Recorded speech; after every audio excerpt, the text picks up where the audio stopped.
ابو ذر رضی اللہ تعالیٰ عنہ کے بارے میں آتا ہے کہ انہ دخل المسجد، وہ مسجد میں داخل ہوئے، فقال له النبی صلی اللہ علیہ وسلم ارکعت رکعتین، کیا آپ نے 2 رکعت نماز پڑھی؟ انہوں نے کہا کہ نہیں۔ آپ نے بیان فرمایا قم فرکعہما، کھڑے ہو جاؤ 2 رکعت نماز پڑھو۔ اس حدیث میں ابو ذر رضی اللہ تعالیٰ عنہ کو نبی کریم صلی اللہ علیہ وسلم نے بیٹھے ہوئے آدمی کو کہا کھڑے ہو جاؤ 2 رکعت نماز پڑھو۔ تو میرے بھائیو، اس سے آپ اندازہ لگا سکتے ہیں کہ رسول اللہ صلی اللہ علیہ وسلم صحابہ سے کیسے عمل کرواتے تھے اور صحابہ عمل کرتے تھے۔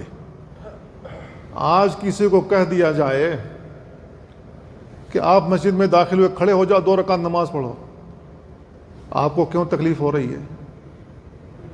آپ کون ہوتے ہیں مجھے حکم دینے والے؟ جواب آئے گا یا نہیں آئے گا؟ میرے بھائیو، ہم کہاں جا رہے ہیں؟